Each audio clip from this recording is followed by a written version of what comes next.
Since you can't help anyone anymore, what exactly are you still doing here? When Daniel married Clara, he thought he had chosen peace. Clara was soft-spoken, respectful, always smiling. And when his widowed mother, Margaret, moved in, Clara welcomed her warmly. "At your age, you shouldn't be alone," she said sweetly. Daniel felt blessed, a loving wife, a gentle mother, one home. What he didn't know was that kindness can wear a mask. Whenever Daniel was home, Clara would bring Margaret tea. "Mom, please rest." She would massage her shoulders. "Don't lift anything heavy." Daniel would smile proudly. "I'm the luckiest man alive." Margaret would smile quietly.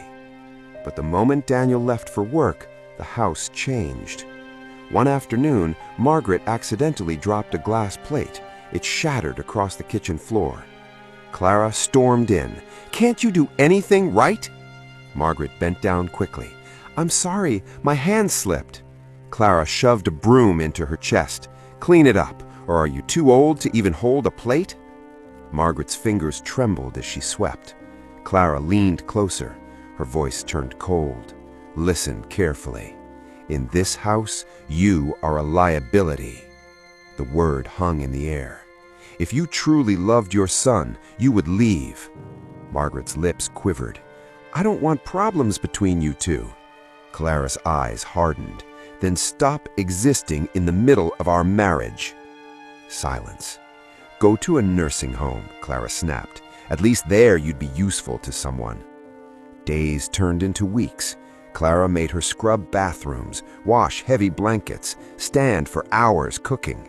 "If you can eat here, you can work here." And every evening, when Daniel returned, Clara transformed. "Mom, don't stress yourself," she'd say softly. Margaret never exposed her, because she remembered something Daniel tried to forget. His father had died protecting that house from foreclosure. Daniel's entire life had been about protecting his mother. If he discovered the truth, his marriage would collapse, and Margaret refused to be the reason her son lost another home. So she endured, in silence. One evening, Daniel came home early. Clara didn't know. He stepped inside quietly, and then he heard it. Clara's voice, sharp, furious, cruel. "I told you to iron this properly."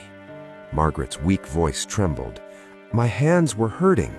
Clara exploded. "Since you can't help anyone anymore, what exactly are you still doing here?" Silence. Then the sentence that froze the air. "Maybe it's time you just die and stop being useless." Daniel stopped breathing. He walked into the living room. Margaret stood holding the iron, her hands shaking. Clara turned, and her face drained of color. "Daniel, I was just—" "Say it again," he said quietly. The room felt suffocating. "Say what you just said." "You misunderstood." "I heard you." His voice cracked.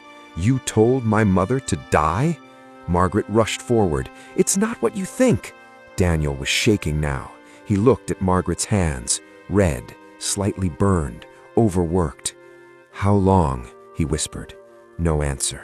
"Mom, how long?" Tears slid from her cheeks. "Since the wedding."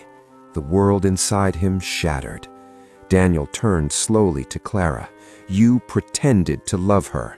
Clara broke down. "I just wanted us alone. I felt invisible." "So you tortured her?" "I was frustrated." For the first time, Daniel shouted, "She is my mother."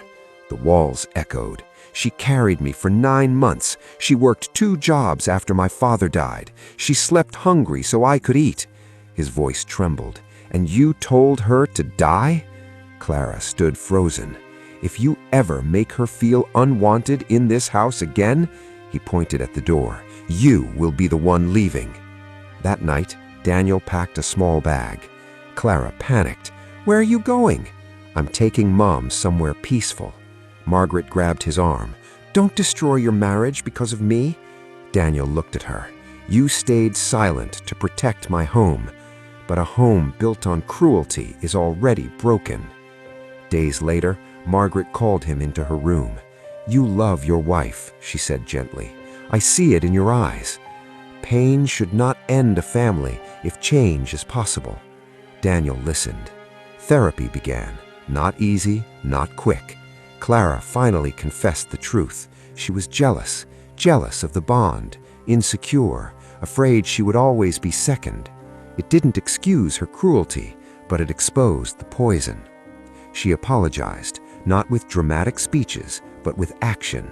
For months, she cooked without being asked, took Margaret to appointments, helped her dress, listened. No pretending, no performance, just change. Slow, humble, real. One evening, Clara knelt beside Margaret, tears in her eyes. "I was cruel to you." Margaret placed a fragile hand on her head. A house is not peaceful when elders are pushed out. It becomes peaceful when hearts are humbled. Daniel stood in the doorway, watching two women rebuild what pride almost destroyed. The loudest pain in a home is not shouting, it is silent endurance. And sometimes the strongest people are the ones who suffer quietly just to keep a family together. The lesson: respect the ones who raised the people you love, because one day you will grow old too. Drop a heart for every mother who endures in silence.